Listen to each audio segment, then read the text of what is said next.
se respecter et se faire respecter. Se respecter, étymologiquement, regarder en arrière et avoir des égards, de la considération pour soi, se juger digne de sa propre estime, considérer sa vie comme précieuse pour soi et pour les autres.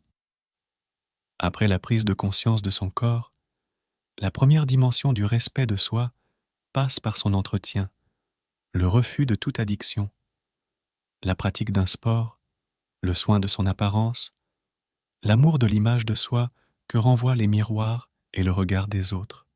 Et, si ce n'est pas le cas, de tout faire pour la changer et surveiller sa santé, l'hypocondrie est, avec mesure, une des dimensions du respect de soi.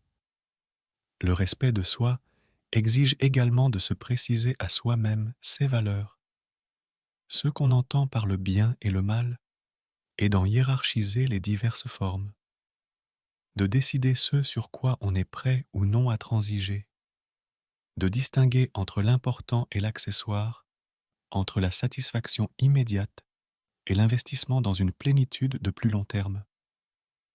Un exercice peut être utile pour installer ce respect de soi, désigner en 5 mots ce qu'on entend respecter.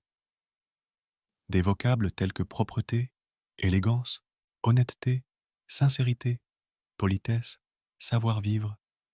Le respect de soi suppose de prendre au sérieux quotidiennement ces mots et les valeurs qu'ils recouvrent, de tenir les promesses qu'ils impliquent, de se former et de se réformer sans cesse en utilisant le meilleur de ses capacités, de viser sans répit l'excellence de soi, ce qui conduit aussi à ne pas se mentir, à ne pas s'épargner, à analyser et comprendre ses échecs, à identifier ses responsabilités, à comprendre ce qu'on peut attendre et espérer de soi, à ne pas esquiver la vérité sur soi, sur ses tares, ses secrets de famille, à refuser la perspective de mourir sans avoir fait ce qu'on s'était promis d'accomplir.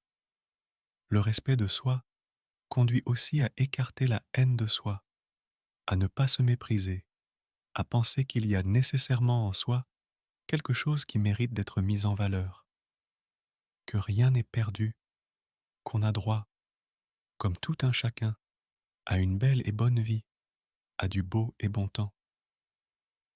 Il conduit aussi à ne pas chercher à tout prix à être plaint ou consolé, à être prêt à admettre la réalité de mauvaises nouvelles ou de perspectives difficiles, à ne pas se morfondre et trouver plaisir à être malheureux, à être préparé à saisir dans le malheur de nouvelles opportunités. Le respect de soi conduit à trouver une force intérieure, à atteindre lucidité et intériorité, intégrité et courage. Il fortifie le désir de vivre. Il prépare à affronter les aléas de la vie sans optimisme béat ni pessimisme inhibant. Il renvoie une image sereine et positive de soi à son entourage et conduit à en être respecté.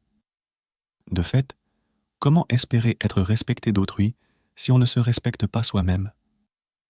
Il conduit, réciproquement, à respecter autrui, miroir et source du respect de soi. Tel est l'aboutissement de la deuxième étape,